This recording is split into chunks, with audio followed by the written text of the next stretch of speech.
Good morning, students. Today, in your revision work, we will start the topic in class 11th, the Big Bang theory and the origin of Earth and development. पृथ्वी की उत्पत्ति और विकास इस के संबंध में हम आज चर्चा करेंगे, which is very important topic and part on your subject. So let me start and discuss about the topic पृथ्वी की उत्पत्ति एवं विकास.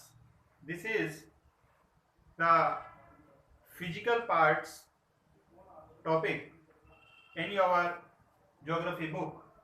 So सबसे पहले बात आती है पृथ्वी की उत्पत्ति कैसे हुई, किन किन काल में इस पे अध्ययन हुआ और पृथ्वी की उत्पत्ति के साथ साथ इसकी विकास की क्या गाथा है, विकास के क्या परिकल्प हैं, विकास किन रूपों में देखा जाता है. ये बातें हमें आज के टॉपिक में महत्वपूर्ण रूप से चर्चा करेंगे. सबसे पहले बात आती है, इसमें कुछ महत्वपूर्ण तथ्य हमने लिए हैं.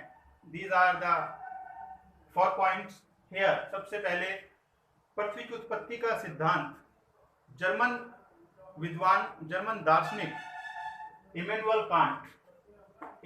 कांट जो जर्मन दार्शनिक हैं, इन्होंने सबसे पहले पृथ्वी की उत्पत्ति के बारे में बताया और इन्होंने ये अपनी परिकल्पना जो प्रस्तुत की, उसमें पृथ्वी की उत्पत्ति किस प्रकार से हुई, पृथ्वी की उत्पत्ति का जो इनके मस्तिष्क में परिकल्पना, क्योंकि सबसे पहले कोई भी रिसर्च करने से पहले मनुष्य के मस्तिष्क में हाइपोथेसिस का जन्म होता है.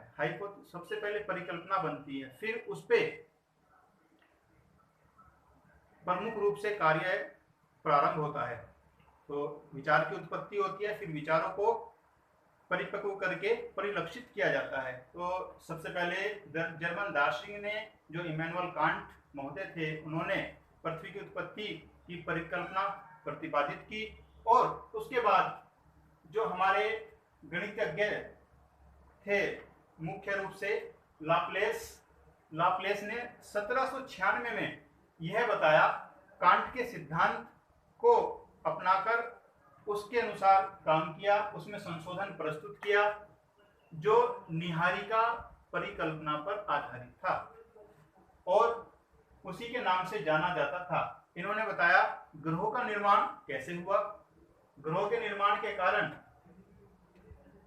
पृथ्वी की उत्पत्ति किस प्रकार हुई और धीमी गति से घूमते हुए पदार्थ, इन्होंने ये बताया जो पदार्थ हमारी गैलेक्सी में, हमारी आकाशगंगा में, निहारिका में बहुत धीमी गति से घूम रहे हैं, उनके कारण पृथ्वी का जन्म, पृथ्वी की उत्पत्ति या पृथ्वी का प्रादुर्भाव किस प्रकार हुआ.